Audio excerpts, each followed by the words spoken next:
Good morning. Myself Praveen Sorode, working in JSW Energy Barmer Limited.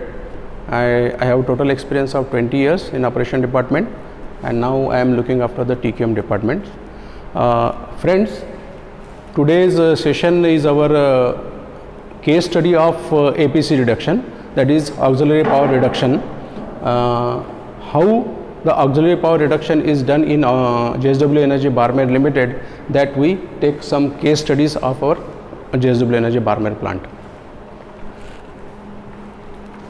So this is our flow of presentation. इसके अंदर में जो भी ये प्रेजेंटेशन है, इसके अंदर मैं जो कवर करूँगा उसमें एक तो introduction of the plant, then what is the plant functions, past challenges क्या थे हमारे JSW एनर्जी बारमेर के, देन स्ट्रेटेजी क्या डिप्लॉय की गई, और उसके बाद में क्या क्या अचीवमेंट्स है, इसके बारे में मैं आपको थोड़ा डिटेल्स में बताऊंगा. So this is our plant photos. This is our JSW energy Barmer limited. This is one of the view and this is the second view. इस व्यू में आप देखोगे कि इसमें रिजर्वायर्स वगैरह दो बड़े बड़े रिजर्वायर्स है, प्लांट भी दिखाई दे रहा है, एक बहुत अच्छा शिव टेम्पल भी है, and inside area is very greenery and very pleasant atmosphere inside the plant.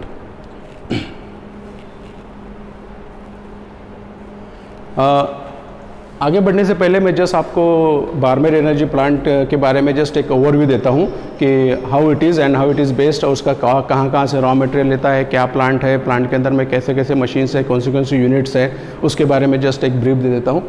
और JSW energy Barmer limited is located in Thar district, that is Rajasthan in north India, and the plant has a capacity of 1080 megawatt. Means there are total 8 units, that is 8 into 135 megawatt. Each unit has generate 135 megawatt generation, and there are total 8 units. Hence total generation is 1080 megawatt. Then this Barmer plant has using a technology of CFBC technology boiler. There are different types of the boiler technologies like CFBC, AFBC, PF boilers, but in our Barmer plant we are using the CFBC technology. CFBC technology is nothing but the circulating fluidized bed combustion system. Then this CFBC system, why particularly we are using is, it uses a very low grade fuel, that is the lignite, and that lignite is easily available in our surrounding area. There are two mines, that is the Jalipa and the Kapudi mines, where from where we are taken the lignite coal for our power plant. Then the water is also one of the raw material which is required for the power plant, which we are taken from the Indira Gandhi Nahar canal, which is 185 kilometers from our plant, and हम लोग वो जो पानी है इंदिरा गांधी नहर canal से 4 pumping station के द्वारा हमारे प्लांट तक पहुंचाते हैं. There are total 4 pumping station in between the plant and the IGNP canal. And the electricity जो भी जनरेट होती है, that is 1080 mega total generation, and the net power generation जो भी ऑक्सिलरी पावर कंजम्पशन के बाद में जो भी नेट पावर एक्सपोर्ट होता है, that export power is we are selling to the Rajasthan government through long term PPA, that is power purchase agreement. Then our motto is not only to generate the power, but employ का satisfaction रखना, health रखना, health की condition अच्छी रखना, then safety atmosphere रखना, all safety measures adopt करना, ये सारा हमारा एनर्जी बारमेर एनर्जी का मोटो है, instead of power generation also. Before going into the forward, I want to just explain you a brief process of power generation briefly. That is what are the main components for the power generation, how the power generates. Main major components in the power generation process is a boiler. This is this area is a boiler area. This is the boiler area, this one. In boiler we are generating the steam by using the coal, lignite coal. We are combusting burning the coal inside the furnace, and this heat energy is utilized to convert the water into the steam. ये जो steam boiler में जो generate होती है, that steam at a particular pressure and temperature like 132 kg pressure and 535 degree centigrade temperature, this steam is fed into the turbine. Turbine has a 3 sections like high pressure turbine, intermediate pressure turbine and low pressure turbine. ये जो steam boiler से जो निकलती है ये first enter into the HP turbine, और HP turbine से जो एग्जॉस्ट निकलता है ये एग्जॉस्ट हम वापस बॉयलर में छोड़ते हैं ताकि वापस रीहीट करने के लिए। ये जो एचपी एग्जॉस्ट से जो स्टीम निकलेगी वो जो 535 जो स्टीम इनलेट होता है उसका टेम्परेचर ड्रॉप होता है, प्रेशर भी ड्रॉप होता है, लेकिन हमको वापस आईपी टरबाइन में स्टीम डालने के लिए वापस टेम्परेचर गेन करना पड़ता है, इसलिए हम वापस उस स्टीम को रीहीट करके आईपी टरबाइन में सेंड करते हैं, और आईपी टरबाइन से सेंड आउटलेट जो निकलता है वो एलपी टरबाइन के द्वारा एग्जॉस्ट होके वो कंडेंसर में जाता है। जो स्टीम एलपी टरबाइन से बाहर निकलती है वो स्टीम को कंडेंस करने के बाद में यहाँ कंडेंसर है, इस कंडेंसर में हॉट वेल में कंडक्ट होता है वो कंडेंसेट वाटर, वो कंडेंसेट हम लोग कंडेंसेट एक्सट्रैक्शन पंप के द्वारा डीरेटर में सेंड कर देते हैं, और डीरेटर में ये पानी स्टोर होकर रहता है। ये जो पानी डीरेटर में जो स्टोर हो गया है ये डीरेटर का पानी हम लोग बॉयलर फीड पंप के द्वारा वापस बॉयलर में भेज देते हैं। Boiler feed pump which is high pressure pump, boiler feed pump से वापस बॉयलर में भेज देते हैं, और ये कंटिन्यूसली स्टीम जनरेशन चलते रहता है बॉयलर के अंदर में। कंटिन्यूस कंबशन चलता है फर्नेस में, और बॉयलर का फीडिंग भी कंटिन्यूस चलता है, स्टीम जनरेट होती रहती है, और स्टीम ये टरबाइन के थ्रू वापस कंडेंसर के थ्रू ये पानी ऐसे सर्कुलेट होते रहता है। This is the close loop cycle चलते रहता है। But when steam enters into the turbine rotor rotates at a 3000 rpm. We take rpm as a 3000 rpm, and here turbine is connected, this generator is connected with the turbine shaft. This generator rotates at 3000 rpm, then this generator generates an electricity, this electricity is then we send to the power grid. So ये मैं just एक मोटा मोटा एक process आपको बता रहा हूँ, और ये जो राइट हैंड साइड में जो आपको कूलिंग टावर दिख रहा है ये कूलिंग टावर का फंक्शन है कि ये जो स्टीम एलपी टरबाइन से जो बाहर आती है इसको कंडेंस करने के लिए कूलिंग वाटर चाहिए रहता है। वो कूलिंग वाटर ठंडा पानी हम लोग एक कंडेंसर के थ्रू पास करते हैं, और ये जो एग्जॉस्ट स्टीम की जो हीट है वो हीट लेके वो वापस कूलिंग टावर में वापस चला जाता है, और वापस ठंडा होता है कूलिंग टावर में, फिर ठंडा पानी इस कंडेंसर में जाता है, हीट गेन करता है, फिर कूलिंग टावर में जाता है और ठंडा होता है। तो इस तरह से ये कूलिंग टावर का साइकिल कंटिन्यूसली चलते रहता है। यहाँ पे कूलिंग वाटर पंप्स बड़े बड़े लगे रहते हैं जो कि पानी सर्कुलेट करते रहता है।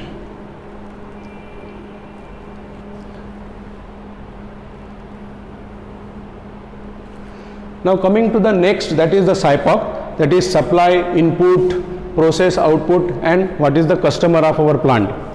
सप्लाई में क्या आता है कि हम लोग बारमेर BLM सेल से हम लोग लिग्नाइट लेते हैं, that is the low grade fuel. Low grade fuel is Barmer lignite supply हमको करता है।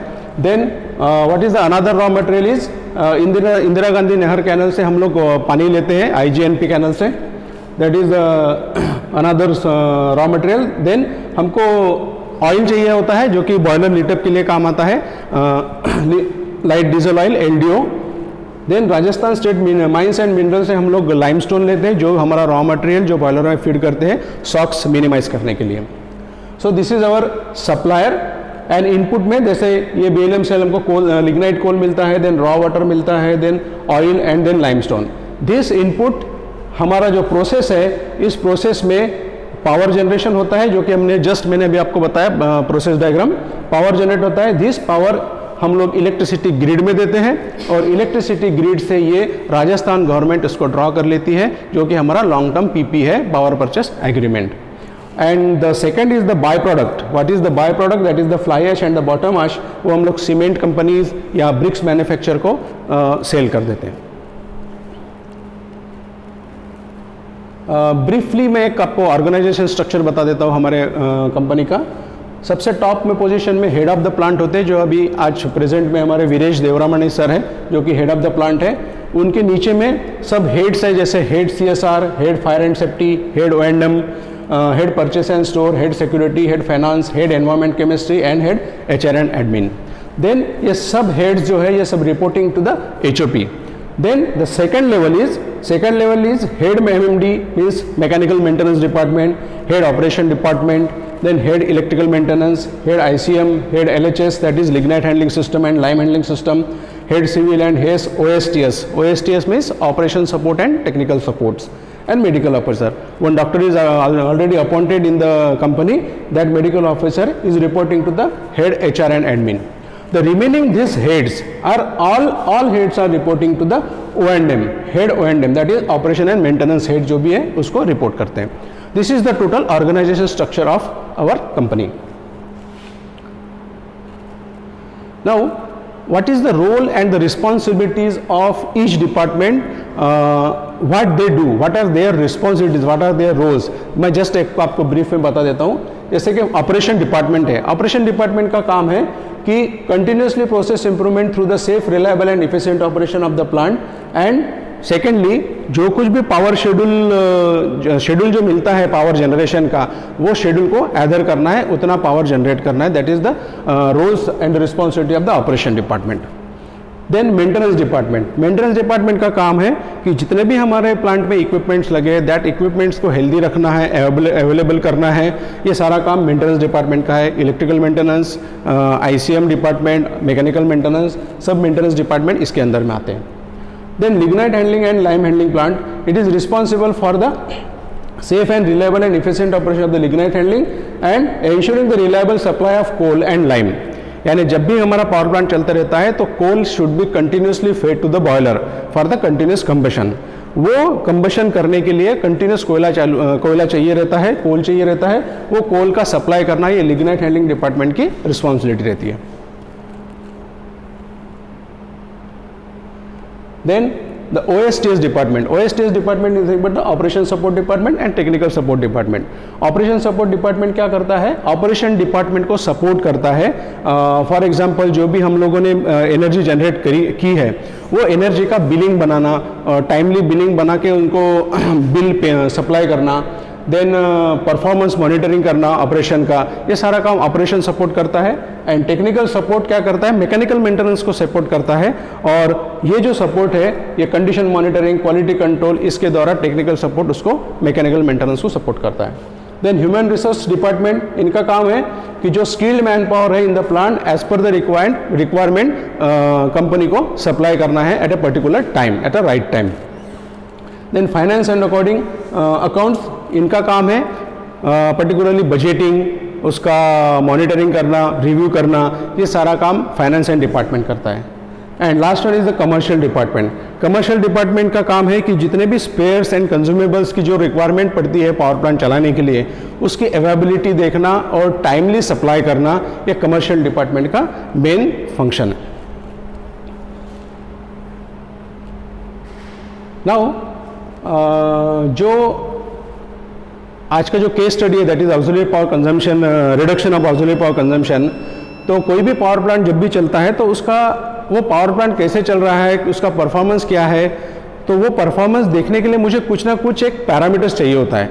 That parameters is nothing but the key performance indicator, जिसको हम बोलते हैं कि की परफॉर्मेंस इंडिकेटर, जिसके द्वारा मैं अपने पावर प्लांट को जज करता हूं कि मेरा पावर प्लांट किस लेवल पर है. या मैं कंपेयर अगर करता हूं किसी और सेम पावर प्लांट से, तो वो मेरा कंपैरिजन मैं कहाँ पर हूँ, वो मेरा प्लांट उस प्लांट से अच्छा है या बुरा है, वो कंपैरिजन करने के लिए एक की परफॉर्मेंस इंडिकेटर्स है. और मेजर KPI जो होते हैं पावर प्लांट के, one of the major KPI is auxiliary power consumption. Auxiliary power consumption, इसके बगल में मैंने एक आपको एरो दिखाया है downward, means it is lower the better. जितना कम रहेगा ऑक्सिलरी पावर कंजम्पशन, उतना अच्छा होता है. इसके लिए ये ऑक्सिलरी पावर कंजम्पशन कम करने के लिए कुछ स्ट्रैटेजी अपनानी पड़ती है. ऐसे नहीं कि मैंने ऑक्सिलरी पावर कंजम्पशन कम करना है तो ये कर लिया, वो कर लिया हैपेजार्डसली या रैंडमली, तो ऐसा नहीं होता है. तो उसके लिए कुछ स्ट्रैटेजीज अडॉप्ट करनी पड़ती है, लाइक न्यू टेक्नोलॉजी अडॉप्शंस हो गया, प्रोसेस ऑप्टिमाइजेशंस हो गया, डिज़ाइन वर्सेस एक्चुअल परफॉर्मेंस उसका मॉनिटरिंग करना, देन उसके ऊपर एक्शंस लेना. So these are some strategies we have to adopt for achieving the lower auxiliary power consumption. Second major KPI is heat rate. Heat rate is nothing but the how much energy, how much kilocalorie energy is required to generate one unit, that is kWh. 1 kWh means kilocal per kWh. तो कितनी energy मैंने consume करी है for 1 unit generation के लिए, that is the heat rate. ये this is also lower the better, इसलिए मैंने एरो इसका लोअर द बेटर बताया. इसके लिए भी कुछ स्ट्रेटेजीज बनानी पड़ती है, जैसे maintaining the operational parameter within the range, combustion optimization, scheduling optimization. These are my some examples I am taking as a strategy. This strategy may be differ as per the plant requirement and as per the conditions. Third is the plant availability. Plant की availability आपकी ज़्यादा होनी चाहिए, जितना plant आपका available रहेगा उतना आपका जनरेशन ज़्यादा होगा, इसलिए प्लांट की availability higher the better. Then employ satisfaction, this arrow is also higher the better. Employ satisfaction में भी हम लोगों ने कुछ स्ट्रेटेजीज अप्लाई थी, जैसे improving the employ engagement. Employ को कहीं ना कहीं एंगेजमेंट करना है, उनको मोटिवेट करना है। Then offering the more works, अच्छा पैकेज देना है ताकि वो लोग यहाँ पे स्टे करें। Then providing the residential arrangement, उनको कॉलोनी की सुविधा मुहैया करना ताकि वो लोग भी अपने बच्चों के साथ में, फैमिलीज़ के साथ में रहे और सेफ रहे, ये उनका मोटो रहता है। So employee satisfaction is also one of our KPIs we have taken. So इसमें से सबसे मेजर में ऑक्सिलरी पावर कंजम्पशन है, जो कि मैं आज आपको केस स्टडी बताऊंगा कि how we reduce this auxiliary power consumption in our plant. Initially auxiliary power consumption थोड़ा कम था, लेकिन उसको हम सस्टेन नहीं कर पाए थे, जो कि वो बढ़ गया था। वो बढ़ने के बाद में उसको कम करने के लिए हम लोगों ने कुछ स्ट्रेटेजीज अपनाई थी, जिससे कि आज हम लोग बेंचमार्किंग पर है। जितने भी CFBC टेक्नोलॉजी के इंडियन पावर प्लांट्स है उसमें हमारा लोवेस्ट APC है।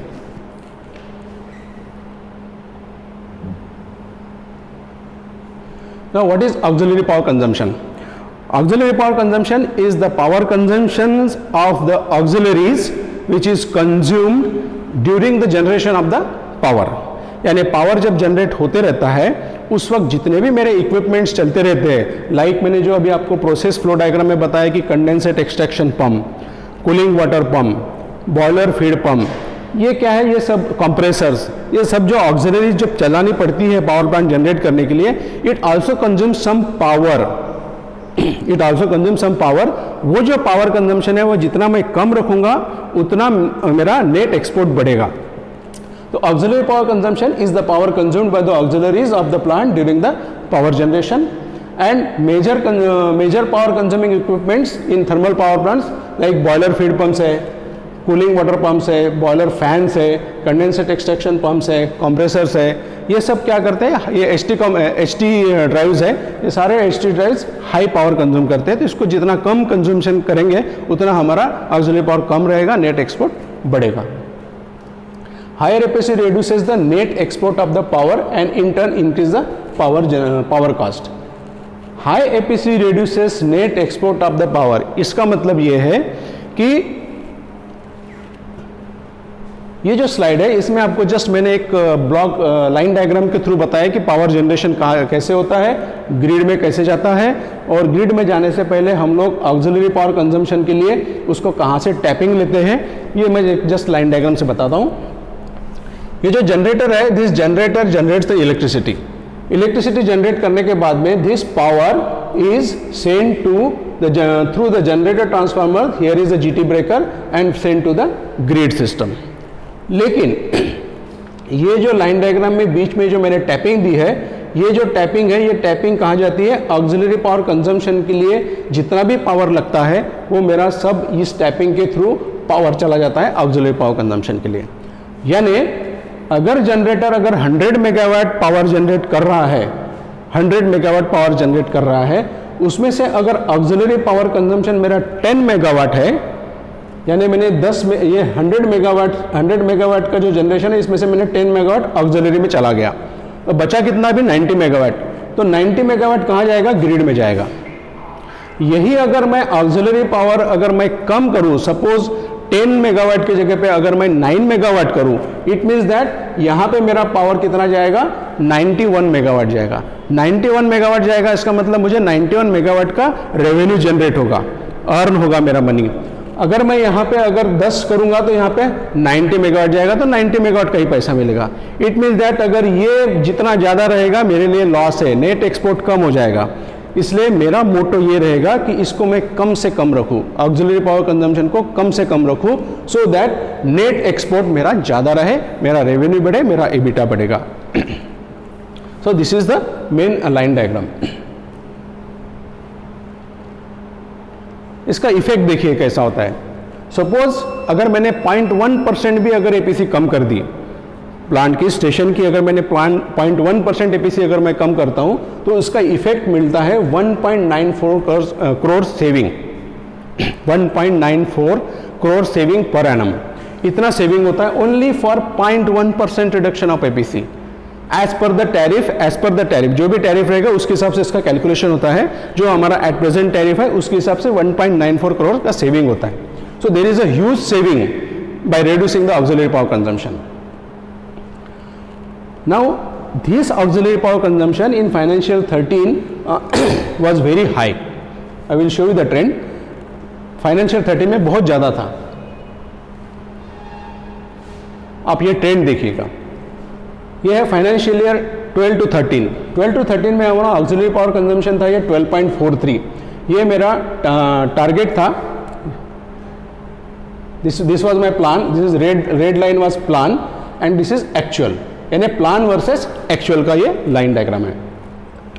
12% मेरा प्लान था लेकिन मैंने अचीव किया था 12.43 इन फाइनेंशियल 12 एंड 13। उसके बाद में नेक्स्ट ईयर में 13-14 में ये थोड़ा डाउन हो गया था 11.83, 14.15 में 10.83 हमने अचीव किया था against the plan of 11.50। But if you see the next 2 financial years like 15-16 and 16-17, there is increasing trend of auxiliary power consumption.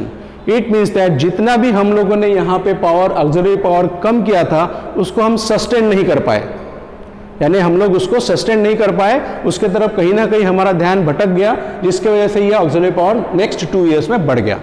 फिर there was a challenge to reduce this auxiliary power consumption. Now how to reduce this auxiliary power consumption, वो हम लोगों ने कुछ case studies बनाई, कुछ TQM की 4I methodology adopt करी। उस एडॉप्शन से हम लोगों ने इसको धीरे धीरे कुछ केस स्टडीज बना के इसको नीचे लेकर आए थे।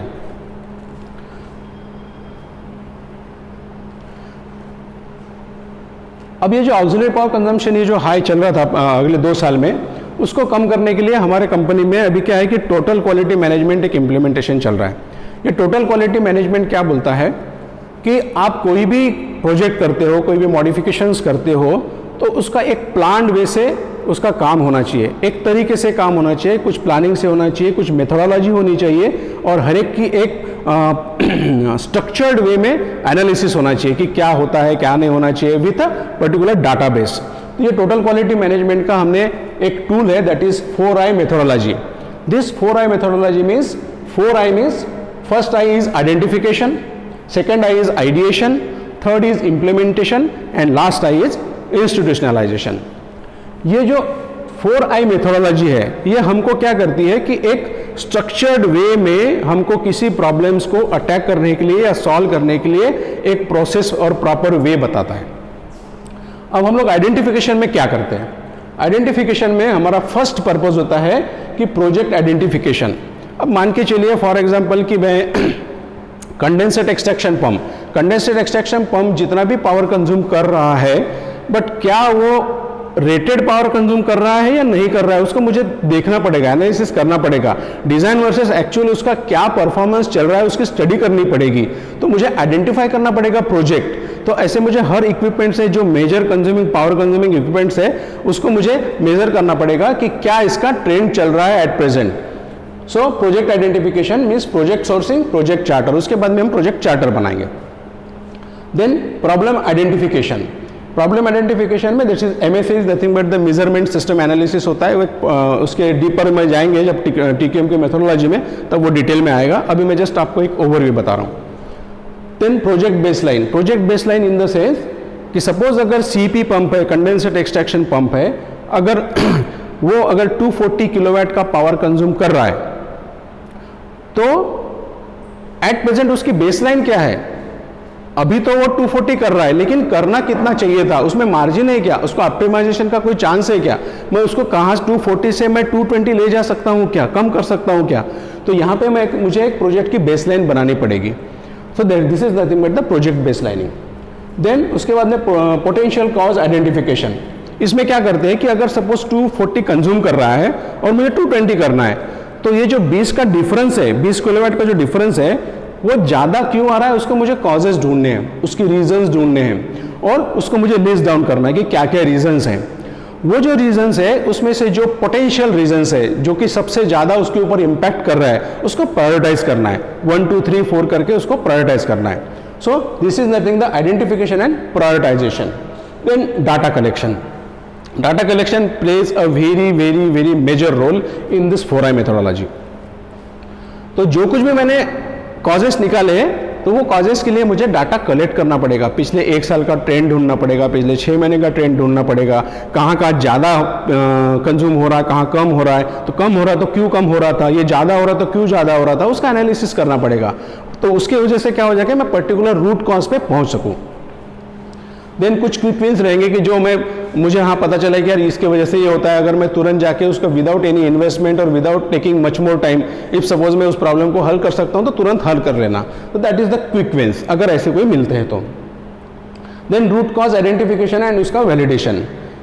जो कुछ भी मैंने रूट कॉजेस निकाले, यानी जो कुछ भी रीजंस मैंने निकाले किसी ज़्यादा पावर कंजम्पशन के लिए, वो रियली में वैलिडेट है या नहीं वो भी देखना पड़ेगा, कि सही में इसी का इम्पैक्ट इसके ऊपर है या नहीं, ये मुझे देखना पड़ेगा। इसके लिए हम लोग कुछ टूल्स यूज करते हैं TQM में, जैसे बेसिक कॉन्सेप्ट टूल्स होते हैं, 7 बेसिक टूल्स होते हैं, वो 7 बेसिक टूल्स का भी इस्तेमाल कर सकते हैं। अगर उससे नहीं प्रॉब्लम सॉल्व हो रहा है तो हम वैलिडेट हो रहा है तो हम लोग क्या करेंगे, उसके हाई एंड टूल्स भी होते हैं कुछ, तो वो हाई एंड टूल्स भी इस्तेमाल करेंगे, सो दैट वो जो मैंने रूट कॉज निकाला है वो रियली वैलिडेट है या नहीं है, सही में उसका इंपैक्ट उसके ऊपर है या नहीं है, ये वैलिडेट करूंगा।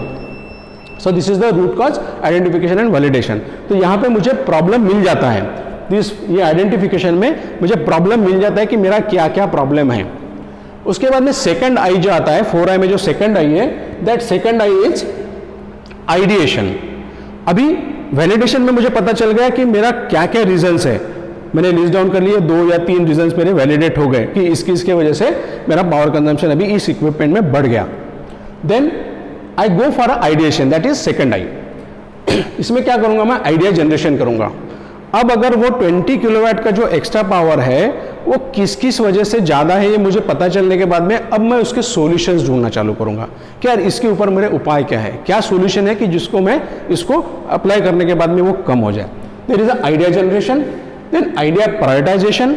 अब आइडिया तो ऐसे है कि ऐसा नहीं कि कोई एक ही आइडिया आ जाएगा, कभी कभी 4 आइडिया आते हैं, कभी 5 आइडिया आते हैं, कभी 3 आइडिया आते हैं। उसमें से अगर सपोज 4-5 अगर आइडिया आपके सामने है, उसमें भी आपको प्रायोरिटाइज करना पड़ेगा कि which idea is very good to implement, जिसमें कि एक सपोर्ट लेते हैं ICITE।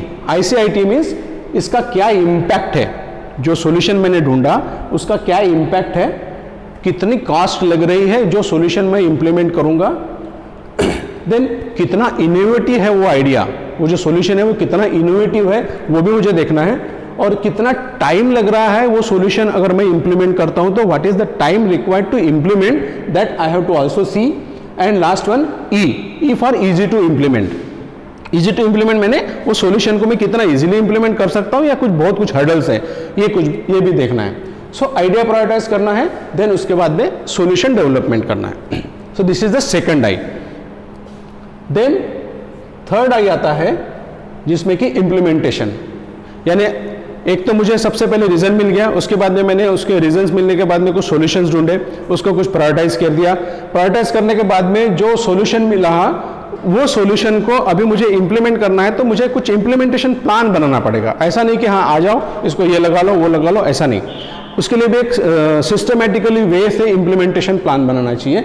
तो ये प्लानिंग शीट बनानी है कि मुझे इस हफ्ते में क्या काम करना है, नेक्स्ट वीक में मुझे क्या काम करना है, नेक्स्ट वीक में क्या काम करना है, मेरा फाइनली टारगेट कितना रहेगा कि मैं 1 या 1.5 महीने में इस सॉल्यूशन को इंप्लीमेंट करके अचीवमेंट ले सकता हूँ नहीं ले सकता हूँ।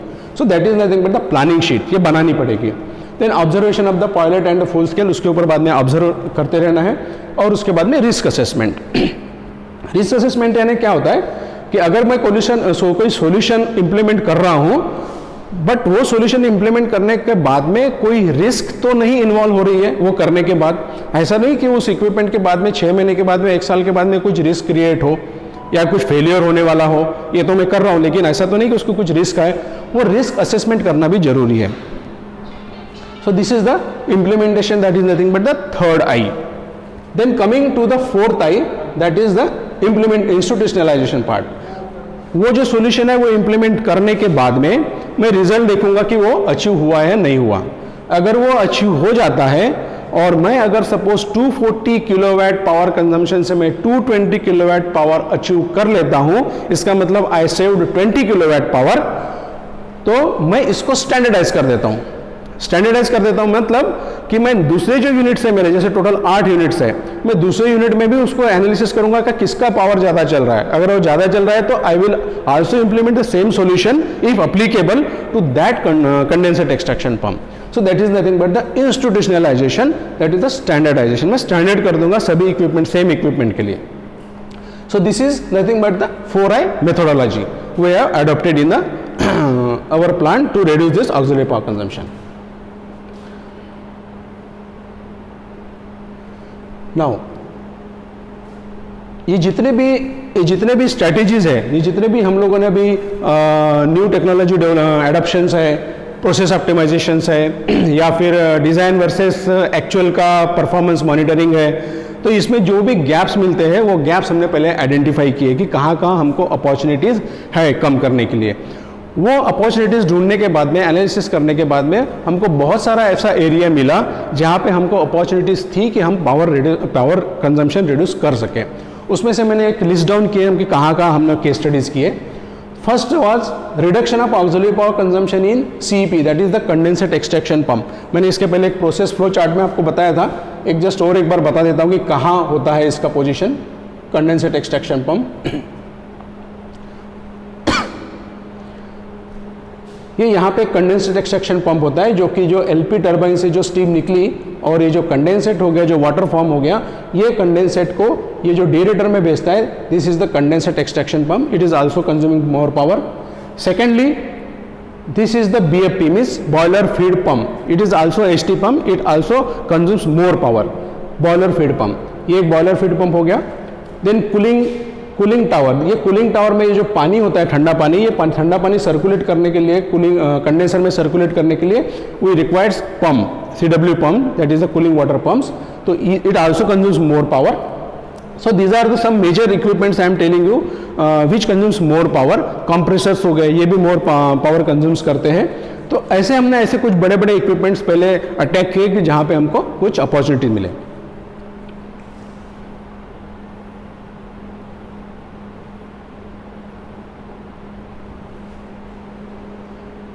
So the reduction of auxiliary power consumption in condensate extraction pump, this is one of our strategy. Reduction in APC by optimization of ESP power consumption. जो इलेक्ट्रोस्टैटिक प्रेसिपिटेटर होता है बॉयलर के अंदर में, जब कोयला जलता है तो जो फ्लू गैस निकलती है, तो फ्लू गैस में कुछ डस्ट पार्टिकल्स भी होते हैं कोयला जलने के बाद। तो वो तो हमने चिमनी के थ्रू जो फ्लू गैस निकलती है तो उसमें भी वो डस्ट निकलता है, तो उस डस्ट को मिनिमाइज करना होता है, या फिर मिनिमाइज करके या फिर उसको सेपरेट आउट करना पड़ता है। वो सेपरेट आउट करने के लिए इलेक्ट्रोस्टैटिक प्रेसिपिटेटर होता है, जो कि फ्लू गैस में जितने भी डस्ट पार्टिकल है उसको कलेक्ट कर लेता है। कलेक्ट करके फ्लाई ऐश जनरेट होती है, वो फ्लाई ऐश को हम लोग न्यूमेटिकली सेंड कर देते हैं। तो ये फंक्शन है उसका ESP का, इलेक्ट्रोस्टैटिक प्रेसिपिटेटर। बाद में optimisation of compressed air system, यानी कॉम्प्रेस्ड एयर जो हमको प्लांट में यूज़ होती थी इक्विपमेंट्स चलाने के लिए, तो वो ज़्यादा कंज्यूम होती थी, जबकि हमारा रिक्वायरमेंट कम था। लेकिन हमको रिक्वायरमेंट कम रहने के अलावा भी दो कंप्रेसर्स चलाने पड़ते थे, तो जो कि वो हाई पावर कंज्यूमिंग कंप्रेसर्स थे। तो उसमें भी हमने ऑप्टिमाइजेशन किया। Then removing of the bottlenecks to run the lime grinding ball mill from 37 TPH to 60 TPH। पहले मैंने एक आपको स्ट्रेटेजी में बताया था कि design versus actual performance monitoring, ये वाला जो प्रोजेक्ट है उसी कैटेगरी में आता था। हमारे पास एक बॉल मिल है, लाइम की बॉल मिल है। वो बॉल मिल क्या करता है कि जो भी हमको लाइमस्टोन आता है बाहर से, माइन से जो लाइमस्टोन आता है, it requires 25 mm to 30 mm का जो साइज़ होता है वो, लेकिन बॉयलर में फीड करने के लिए हमको उसको पाउडर फॉर्म में फीड करना पड़ता है। इसलिए ये जो 25 टू 30 mm का जो साइज़ है इसको ग्राइंड करना पड़ता है, वो हम लोग बॉल मिल में ग्राइंड करते हैं। तो वो बॉल मिल में जब ग्राइंड करते हैं तो वो जो बॉल मिल है, वो बॉल मिल की कैपेसिटी थी 60 TPH, बट हम वो बॉल मिल को 37 TPH के ऊपर जा नहीं रहा था, उसका आउटपुट मिल ही नहीं रहा था 37 TPH के ऊपर। इसके ऊपर भी फिर हम लोगों ने अटैक करके इसको 37 से 60 TPH लेकर आए थे, उसके भी कुछ केस स्टडी है। Then reduce boiler fan APC by arresting the APH tube leakage. Boiler के अंदर में ट्यूब लीकेजेस होती थी, उसको भी अरेस्ट करने के लिए प्रोजेक्ट लिया गया था। Reducing SA fan power consumption by interconnection of SA to PA duct and slack cooler vent line pneumatic valve installation. तो ये कुछ ऐसे प्रोजेक्ट्स हैं जिसमें हमको बहुत अच्छा सेविंग मिला है और हम लोगों ने ऑक्सिलरी पावर कंजम्पशन रिड्यूस भी किया है। मैं आपको एक दो केस स्टडीज इसके बारे में बता देता हूं ताकि आपको जस्ट एक अंडरस्टैंड करने के लिए।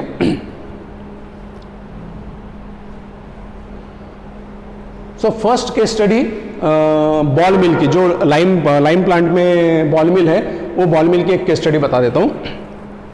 इसमें क्या था कि लाइम हैंडलिंग प्लांट में हमारे पास दो बॉल मिल है, तो दोनों ball mill, each ball mill की कैपेसिटी थी 60 TPH per hour, 60 ton per hour, but हम लोग उसको 37 टन पर आवर के ऊपर में हमको आउटपुट नहीं मिलता था।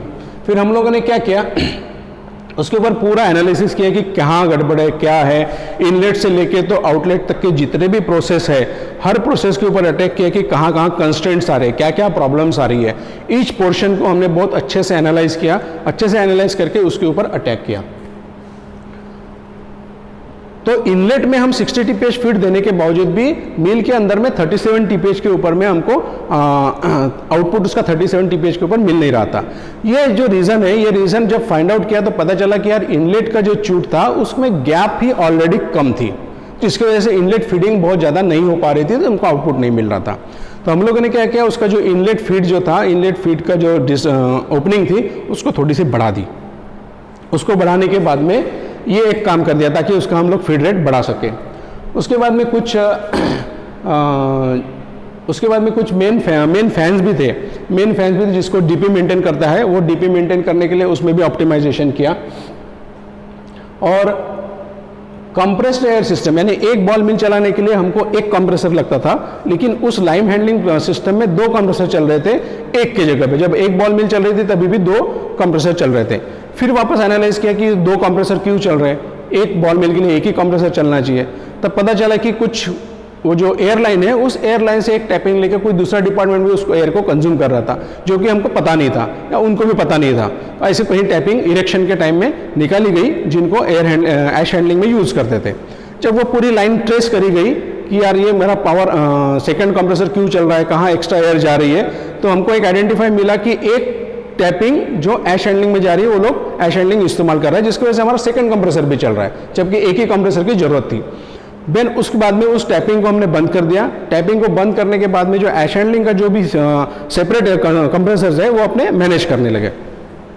तो ये टैपिंग बंद करने के बाद में जो रिक्वायर्ड एक कंप्रेसर था, एक ही कंप्रेसर चलने लगा। तो एक बॉल मिल के लिए एक कंप्रेसर चलने लगा, यानी जो दूसरा कंप्रेसर चल रहा था उसका ऑटोमेटिकली पावर हमारा डायरेक्टली सेव हो गया।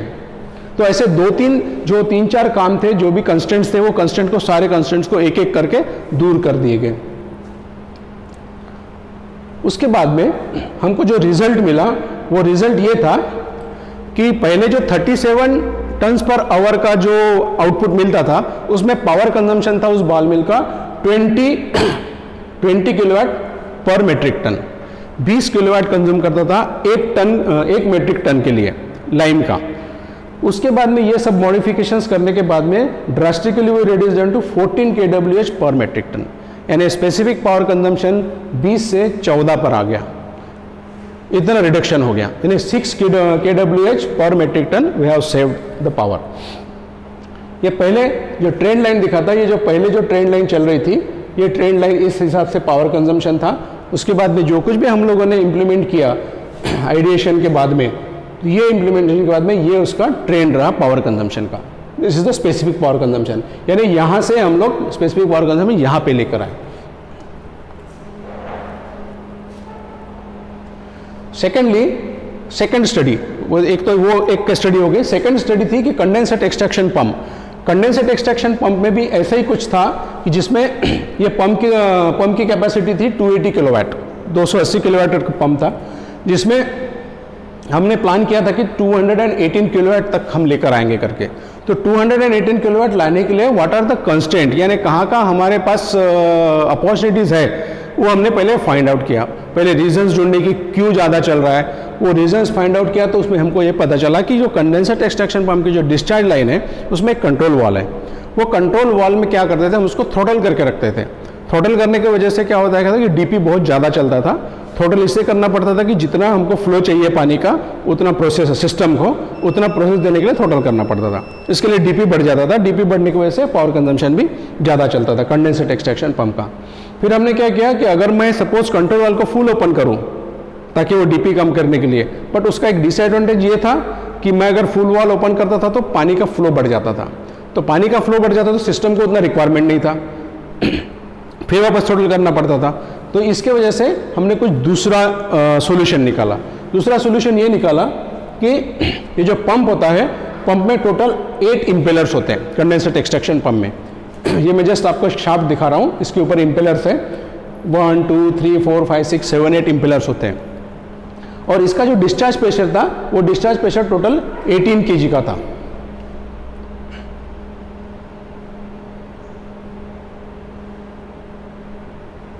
हाँ, 16 kg का एक डिस्चार्ज प्रेशर था। तो हम लोगों ने क्या सोचा कि अगर सपोज हम लोग अगर इसका एक स्टेज अगर निकाल दें, 8 स्टेजेस में से अगर मैं एक स्टेज निकाल दूं और अगर 7 स्टेज से चलूंगा, तो एक एनालिसिस में पता चला कि अगर मैं एक स्टेज निकाल देता हूं तो डिस्चार्ज प्रेशर मेरा 2 kg कम हो जाता है। 2 kg कम हो जाता है, वो मेरी प्रोसेस के लिए रिक्वायरमेंट है या नहीं है, उतना जो 2 kg प्रेशर कम करूंगा तो वो मेरे प्रोसेस के लिए सूटेबल है या नहीं, वो भी एनालिसिस किया गया। पता चला कि हाँ ये भी चल सकता है, यानी 14 kg तक मैं जा सकता हूँ, 14 kg में मेरे प्रोसेस को कोई प्रॉब्लम नहीं है। सो एक इम्पेलर हमने कम कर दिया। एक इम्पेलर कम करने से हमारा जो डिस्चार्ज प्रेशर है वो कम हो गया। डिस्चार्ज प्रेशर कम होने के बाद में उसका जो कंट्रोल वाल्व का जो डीपी था वो भी कम हो गया और हमारा कंट्रोल वाल्व भी ओपन हो गया, और जितना फ्लो रिक्वायर्ड चाहिए था वो उतना भी सफिशिएंट हो गया। तो इस तरह से हमने ये एक इम्पेलर कम करके CEP का यानी कंडेंसर एक्सट्रैक्शन पंप का पावर कंजम्पशन कम कर दिया। So these are some cases which I have told you. ऐसे और भी केसेस है।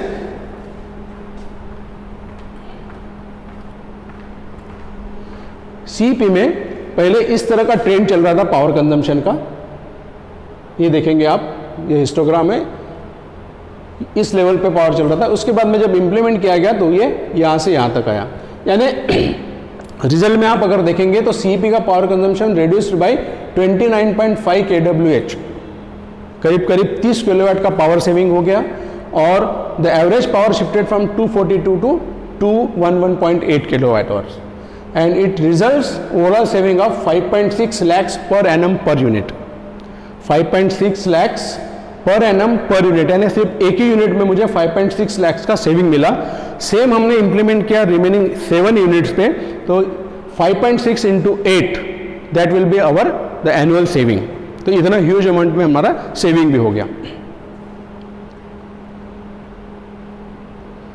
सो these are the some cases. इसमें भी जैसे कंप्रेस्ड एयर सिस्टम में भी हमने पावर ऑप्टिमाइज किया, कंप्रेस्ड एयर ऑप्टिमाइज करके। नाउ ये जितने भी केसेस थे, ये केस स्टडीज थी, ये सारी केस स्टडीज अटेंड करने के बाद में जब मैंने आपको जो ट्रेंड बताया था पहले, वो ट्रेंड इस तरह से आने लगा। If you see the trend, पहले मैंने आपको ये यहाँ तक ट्रेंड बताया था, ये वाला ट्रेंड नहीं था पहले वाले, इसमें इतना तक ट्रेंड बताया था। ये ट्रेंड में यहाँ से हमने 2 साल तक तो कम कर दिए थे, इसके बाद में ये बढ़ना चालू हो गया था, ये 2 साल बढ़ गया था ऑक्सिलरी पावर कंजम्पशन। इसके बाद में ये जो स्ट्रैटेजीज, ये जो केस स्टडीज हमने इंप्लीमेंट किया, जहाँ जहाँ हमने इंप्लीमेंट किया, उसकी वजह से जो रिफ्लेक्शंस आया है, वो रिफ्लेक्शंस की वजह से ये 12.02 से 10.4 तक हमने अचीव कर लिया, इतना रिड्यूस कर दिया ऑक्सिलरी पावर कंजम्पशन। रिड्यूस करने के बाद में सस्टेन करना इज आल्सो वेरी इंपॉर्टेंट, यानी आपको उसको कांस्टेंट रखना है, उतने पे होल्ड करना है कम से कम, या उससे भी नीचे लेके जाना है। Priority is to reduce down the auxiliary power consumption, but at least कम से कम सस्टेन तो भी करना है। अगर रिड्यूस नहीं भी कर सके तो आपको एटलीस्ट सस्टेन तो भी करना है जितना अचीव किया है। तो sustenance is also very important. So यहाँ पे कम करने के बाद में नेक्स्ट ईयर हमने वापस 10.20 थोड़ा सा और कम कर दिया, और अभी जो फाइनेंशियल क्लोज हो गया 1920, इसमें हमने 10.19 तक लेकर आए, यानी रिड्यूसिंग ट्रेंड में, सस्टेनिंग ट्रेंड में भी है। So this is a very good thing for auxiliary power consumption parameter. Similarly, one of our achievement of JSW energy Barmer is, आप अगर देखेंगे कि जो डेज का जो लोवेस्ट एपीसी होता है, डेज का जो लोवेस्ट, यानी एक दिन में हमने कम से कम कितना ऑक्सिलरी पावर कम किया है, that figures also I am showing you. एक दिन में एपीसी 8.88 आया था 30 जून 2020 को, ये लास्ट मंथ के जो 30 तारीख है, इसमें लोवेस्ट एपीसी आया था 8.88 दिन की, जबकि इसके पहले प्रीवियस हमने अचीव किया था 8.89 19/2/2020 को, फरवरी महीने में अटेंड किया था। वो वापस रिकॉर्ड तोड़ करके हमने 8.88 30 जून को अचीव किया। सिमिलरली अगर मंथ वाइज अगर जाएंगे आप तो एपीसी 9.14 जून 20 में अचीव किया था, 9.14, this is the lowest APC. और इसके पहले हमारा जो प्रीवियस बेस था वो 9.27 था, जो कि हमने सितंबर 2014 में अचीव किया था, मंथ का लोएस्ट एपीसी। और अगर क्वार्टर वाइज अगर देखा जाए तो क्वार्टर में 9.46 is the lowest APC of JSW energy Barmer which was achieved in Q1 financial 2024, यानी अप्रैल में जून ये जो 2020 का है, इस फाइनेंशियल क्वार्टर में, क्वार्टर 1 में हमने 9.46 अचीव किया है, जबकि ये जो बेस्ट था इसके पहले that was 9.60 in Q4 of 17-18। Fourth quarter में 17-18 में हमने 9.6 था, लेकिन उसका भी रिकॉर्ड तोड़ के हमने 9.46 अचीव किया।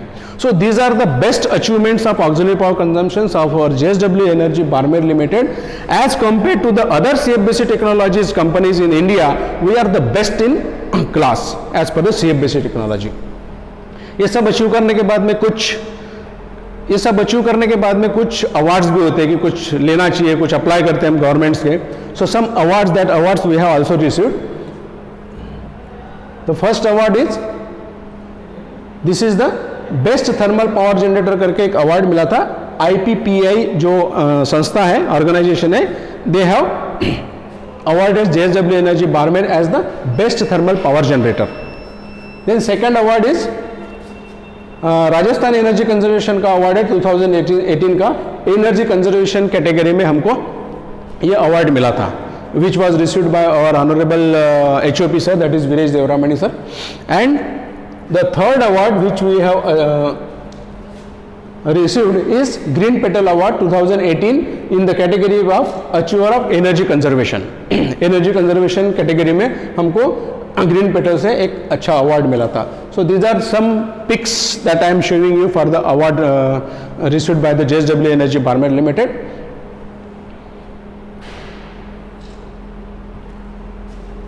So thank you very much friends, thank you very much for giving me a chance to show me a case study. Thank you.